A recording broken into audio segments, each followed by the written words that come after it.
नमस्कार। मैं श्रीमती प्रेम परिहार, सहायक आचार्य, राजकीय बांगड़ महाविद्यालय डीडवाना, और आज हम पढ़ेंगे रेखांकन यानी क्रॉसिंग, जो बीकॉम पार्ट सेकंड के पेपर सेकंड में पढ़ाया जाता है।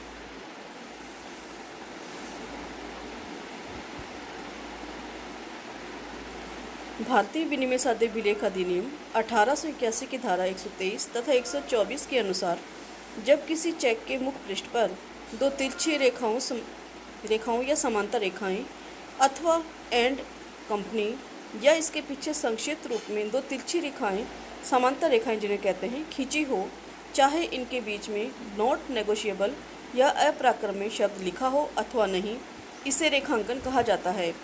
विनिमय साध्य विलेख में विनिमय बिल तथा प्रतिज्ञा पत्र का रेखांकन नहीं होता है।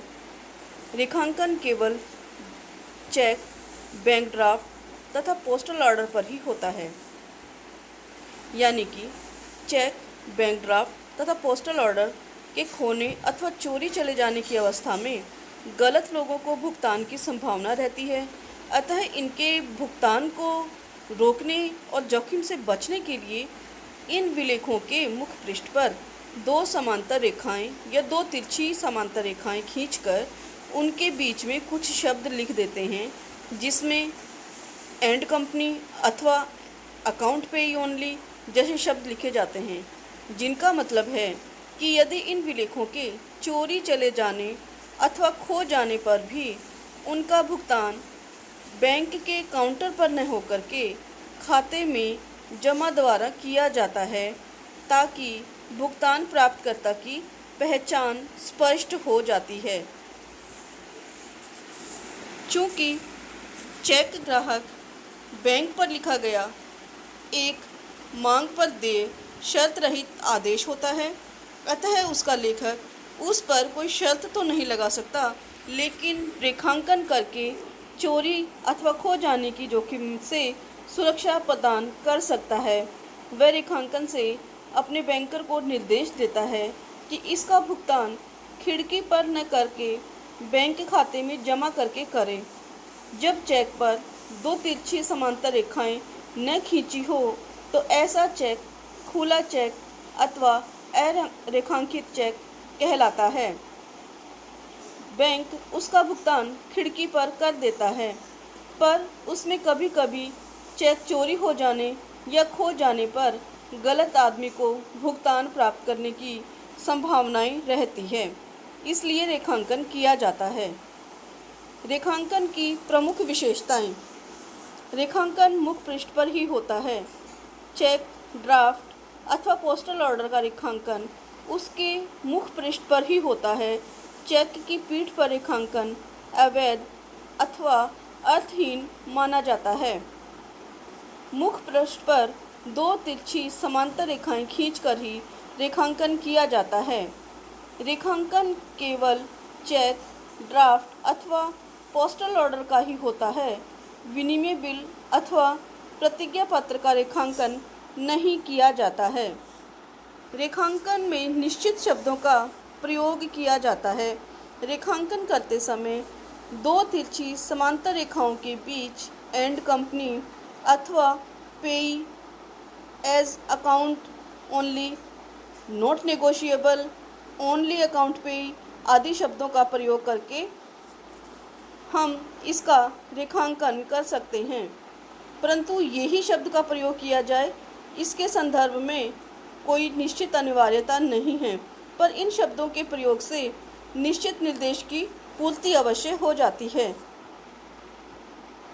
रेखांकन के कारण चेक के मुख पृष्ठ पर बाएं कोने पर तिरछी समांतर रेखाएं खींचकर चेक के मुख पृष्ठ के रिक्त स्थान पर किया जाता है, ताकि चेक पर रेखांकन के कारण लिखावट में कहीं कोई कटाव न हो या लिखे गए चेक का अर्थहीन महत्व न हो जाए।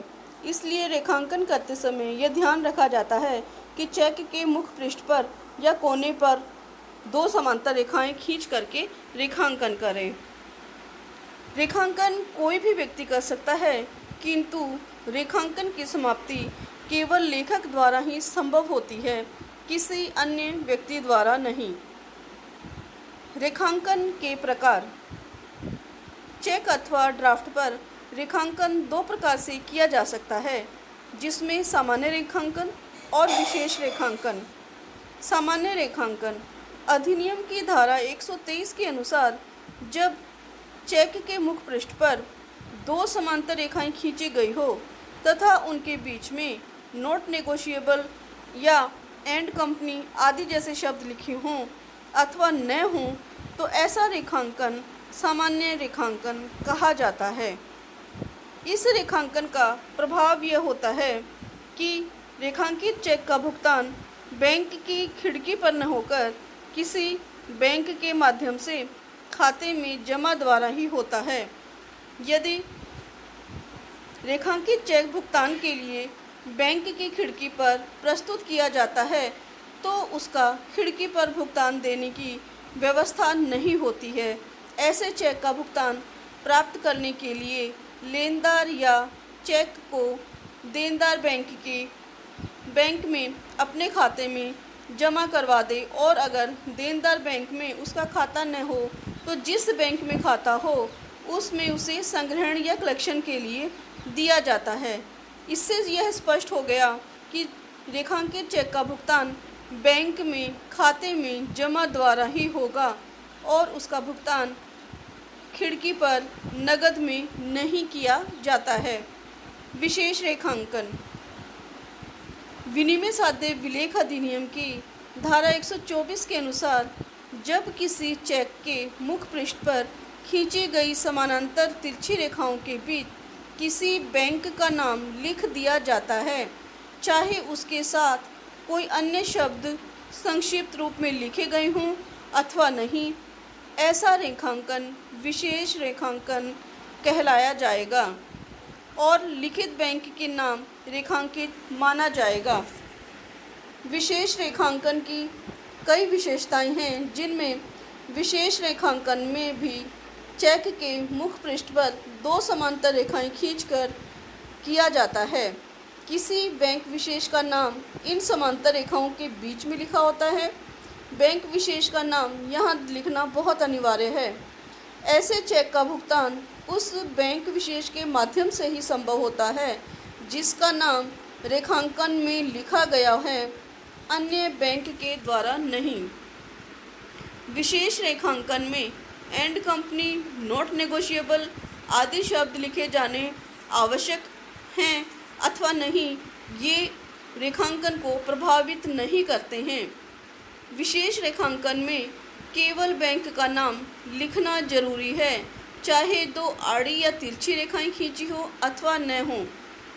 दो रेखाओं खींचना ऐसा रेखांकन में अनिवार्य नहीं है, केवल ये सब परंपराओं के कारण किया जाता है। यानी कि अगर विशेष रेखांकन हमें करना है तो उसके लिए आड़ी तिरछी रेखाएं खींचने की कहीं आवश्यकता नहीं है। अगर हम उस चेक के ऊपर बैंक का नाम लिख देते हैं तो यह विशेष रेखांकन में शामिल हो जाता है।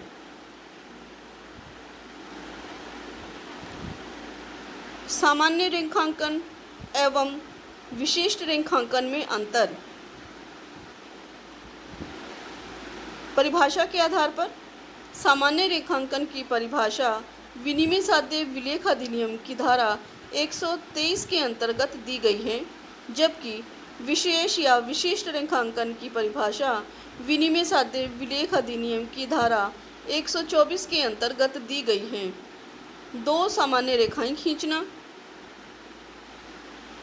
चेक के मुख पृष्ठ पर केवल दो सामान्य रेखाएं खींचना ही सामान्य रेखांकन कहलाता है, जबकि विशिष्ट रेखांकन में दो समांतर रेखाएं खींचना जरूरी नहीं है, केवल बैंक का नाम चेक के मुख पृष्ठ पर ही लिखना पर्याप्त होता है। बैंक का नाम। सामान्य रेखांकन में बैंक का नाम नहीं लिखा जाता है, जबकि विशिष्ट रेखांकन में किसी बैंक विशेष का नाम मुख पृष्ठ पर लिखना जरूरी होता है। सुरक्षा। सामान्य रेखांकन में सुरक्षा अपेक्षाकृत कम होती है, जबकि विशिष्ट रेखांकन में सामान्य रेखांकन की अपेक्षा अधिक सुरक्षा रहती है। भुगतान। सामान्य रेखांकन वाले चेक का भुगतान किसी भी बैंक के माध्यम से लेना संभव होता है, जबकि विशिष्ट रेखांकित चेक का भुगतान केवल उसी विशिष्ट बैंक के माध्यम से लेना संभव होता है जिसका चेक के रेखांकन में नाम लिखा होता है। रेखांकन परिवर्तन। सामान्य रेखांकित चेक को धारक विशिष्ट रेखांकित चेक में परिवर्तित कर सकता है, लेकिन विशिष्ट रेखांकित चेक को धारक सामान्य रेखांकन चेक में नहीं बदल सकता है। विशेष रेखांकन के प्रभाव। विशेष रेखांकन के कारण बैंक का नाम लिखना अनिवार्य होने से उस चेक का भुगतान केवल उस बैंक विशेष के माध्यम से ही संभव होता है और चेक का भुगतान और अधिक सुरक्षित हो जाता है। संग्राहक बैंक का यह दायित्व है कि वह चेक का भुगतान केवल वास्तविक धारक के लिए ही प्राप्त करे और देनदार बैंक का भी ये कर्तव्य बन जाता है कि वह उसी बैंक विशेष को भुगतान करे जिसका नाम विशेष रेखांकन में लिखा हो। अन्य बैंक द्वारा इस चेक को संग्रहण में मना किया जा सकता है। यह विशेष रेखांकन का बैंक का विशेष दायित्व बन जाता है यहाँ पे कि वह उसी चेक को संग्रहित करे जिसका कि उसमें नाम लिखा हुआ हो। दोहरा रेखांकन। जब किसी चेक पर एक से अधिक बैंकों का नाम लिखकर विशेष रेखांकित किया जाता है तो अधिनियम की धारा 127 के अनुसार ऐसा विशेष रेखांकित चेक अवैध माना जाता है। इस अधिनियम की धारा 125 के अनुसार विशेष रेखांकन में अंकित बैंक अगर चेक का संग्रहण करने के लिए अपने एजेंट के रूप में दूसरे बैंक के नाम पुनर्रेखांकित कर देता है तो ऐसा स्पष्ट रूप में लिखा होने पर दूसरे बैंक के नाम किया गया दोहरा रेखांकन वैध माना जाता है। स्पष्ट कर लीजिए यहाँ पे कि यदि किसी चेक पर एक से अधिक बैंकों का नाम लिखकर रेखांकित किया जाएगा तो वह अवैध हो जाएगा, लेकिन अगर बैंकर अपने किसी एजेंट विशेष बैंक को लिखकर स्पष्ट रूप से उसका रेखांकन करता है तो ऐसा रेखांकन वैध माना जाएगा। अतः जब किसी चेक पर विशेष रेखांकन में किसी बैंक विशेष का नाम लिखा हो और वही बैंक उस विशेष रेखांकित चेक को संग्रहण हेतु किसी अन्य बैंक को एजेंट के रूप में संग्रहण करने के लिए दोबारा लिख देता है, रेखांकन कर देता है, तो ऐसा रेखांकन दोहरा रेखांकन कहलाता है।